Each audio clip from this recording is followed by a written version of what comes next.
Good day! In this episode, we are going to continue to demonstrate some modifying command like offset, fillet, array, and scale. So let's get started.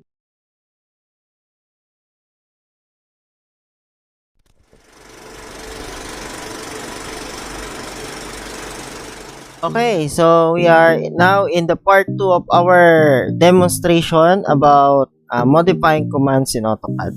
So for today, so we have the scale, polar array, rectangular array, path array, offset, then the fillet. So let's start. So for the scale, so just type SC, then press enter. Select object, click, then press enter. Then you are going to specify the base point. So for example, you want the base point is the center of the object. So just click. Okay, you can just click it, or you can also specify the scale factor. So for example, you want it 2, then press enter. Okay, that is the scale. Next one is the polar array. So just type AR, enter, then select object, enter. Then choose polar array. Then specify the center point of array. Just click.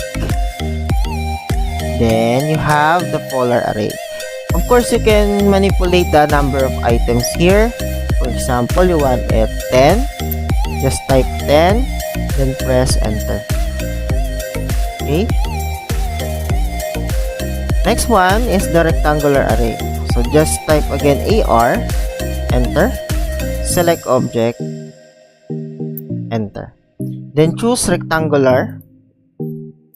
Okay. The same with the polar array, you can also manipulate the number of columns and rows.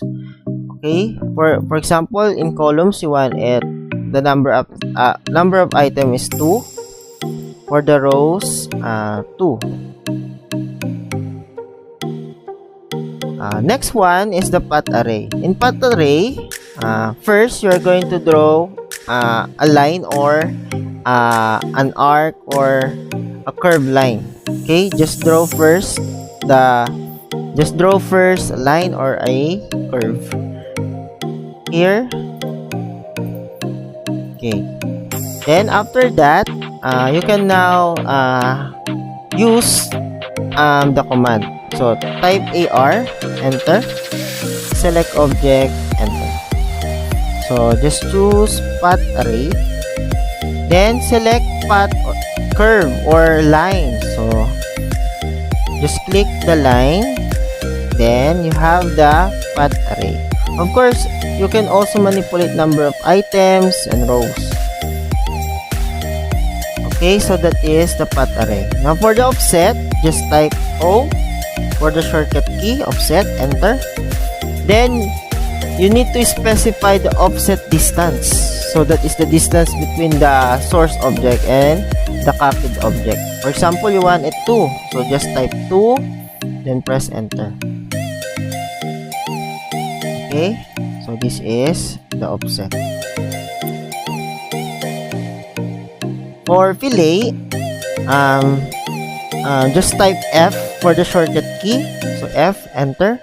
Then you are going to choose between radius or diameter. So here I want to use radius. So just type R, enter. Then you are going to specify fillet radius. For example, your radius is 5. Just type 5, then press enter. Then select the first object and the second object. Okay, again, so F, enter for the fillet, R, enter for the radius, then type 5 for the measurement of the radius, then press enter. Select the first object and the second object. Okay, so I think that's all for today. So that is the modifying commands in